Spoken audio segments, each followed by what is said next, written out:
Hi, Josh. Hey, Gino. Thanks for welcoming me out here to have a look-see at Wisconsin Beach Preservation Fund and the progress you guys are making. Great. We were on our way over to take a look at the geotube area, but you had me stop here. Can you tell us a little bit about this area behind you? Yeah, I was just saying that in this specific location right here, this is 85 Baxter Road. This is now an empty lot, as you can see. Now, 2 years ago, the erosion got so bad that the house that was on this lot had to be moved, and it was actually moved to Monomoy and rebuilt there.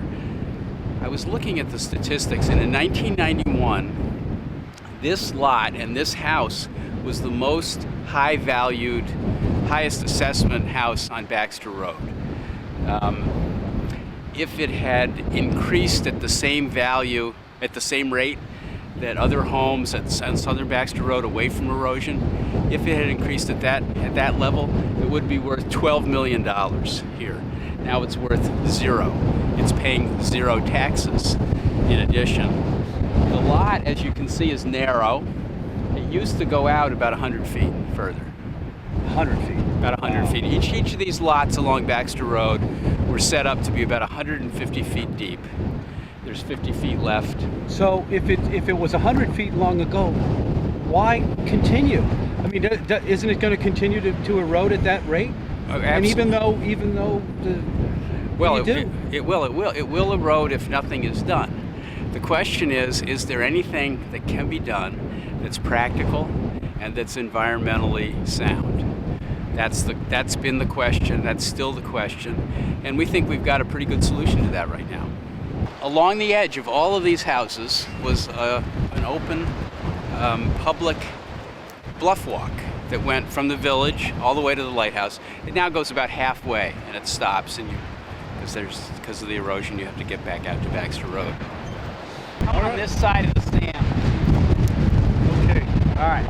So now you can see at the base of the bluff the slightly darker sand, which is bermed up at the toe of the bluff. That's covering 3 layers of so-called geotubes, which are very large. Think of them as very large sand-filled sausages. The sausages are 200 feet long, 8 feet tall, 20 feet wide, and there's 3 stair steps of them at the toe of the bluff. And then the whole thing is covered with sand. So in big waves, the sand would wash away, but the underneath geotubes would hold the toe of the bluff in place and prevent it from being undermined and prevent the sliding, which you see, from continuing.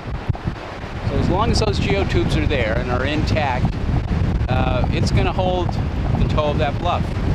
It actually needs to have a 4th tier on top, but the Conservation Commission did not allow us to put that in at this time.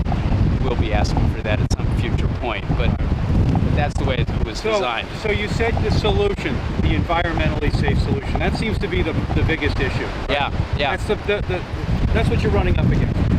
I mean, the sand, the amount of sand that did you know that you'd have to use this much sand? Yeah. To keep them covered? Yes, absolutely. All right. The idea is if you protect the toe of the bluff and you don't put any sand, then you're preventing the sand that would have washed away naturally from going wherever it was going to go. It stays in the bluff. So we cover the tubes with the amount of sand that would have washed away. And so we expect that sand to wash away. And so the same amount of sand is washing away as otherwise would have. And so hence we think that's an environmental responsible way of going about doing this and not taking anybody's sand away from them. So we protect the bluff and we provide the sand at the same time. What I've heard is that the issue might be in the quality of the sand.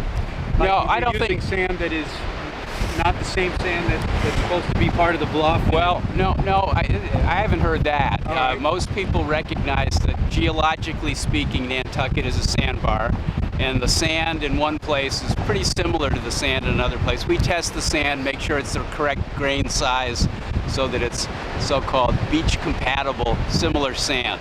So that's not the problem.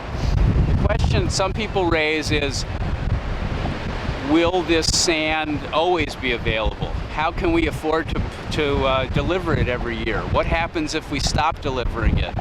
And those kinds of questions. And we have good answers for all those concerns. Now, the spot that these geotubes are in, I mean, I'm not seeing any big homes that it's protecting. Was this just is this a trial period for Yeah. these geotubes? Yeah, that's a good question.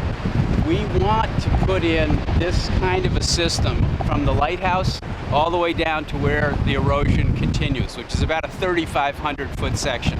This is a 900-foot section that was installed this winter, and the reason it was put here is because this is where the bluff is the closest to the road, and if it continues to erode, the road might have to be closed, and that would strand people and cause infrastructure difficulties. They'd have to find another way to get into the houses that would otherwise be stranded. And so we said, let's just do an emergency project protecting the most vulnerable part of the road first, get everybody hopefully used to the idea that this can be done effectively, and then we will be asking for it to be expanded.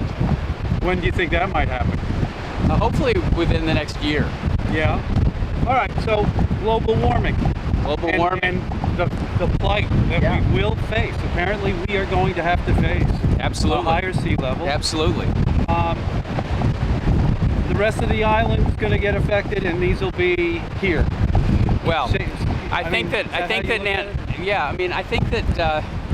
the age of climate change and sea level rise is with us. It's not really a question of if, it's here already. And so the question really is, what are we going to do about it, and whether there's anything that can reasonably be done about it. You know, there's certainly some people who feel that the proper way to deal with this is to admit that nobody can stop Mother Nature and that we will wash away, and that's the fate of Nantucket. Our feeling is, if there are things that can reasonably be done to prolong Nantucket, preserve Nantucket for some reasonable amount of additional time, it's worth doing. That is what people have done in human societies since the beginning of history. And as long as we're not doing harm in trying to protect this community, we think it's a reasonable thing to do, and we think that maybe there'll be things that we can learn that will be of use elsewhere on Nantucket. But if you put in 3 more sections, I mean, aren't you already getting some pushback, like truck traffic that you're getting here and the amount of sand that you're having to put on it? Some neighbors are a little concerned about that. If you Well, the neighbor, had 3 times the size of this thing, the amount of sand that you'd have to use would be quite a bit. yeah, it is a lot of sand, but we were able to deliver all the sand we needed this spring in 2 full days and 2 half days. We're actually able to deliver at 2.5 times the rate of speed. We're getting good at this sand delivery. It certainly has some small disruptive effect, but it can be off-season. It can be in January and in April and in November. It doesn't need to be in the really? summer. And so, Unless there's a storm. no, Unless you get no. Even No? with the storm, we aren't going to come back again until November. We're ready to handle 3 or 4 storms. Okay.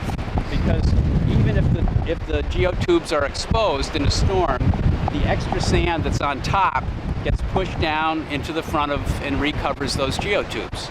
So yes, it's a lot of sand, but we think that it is a sustainable system in the long run. There is a group of people who are very concerned about this, no question about it, Gino.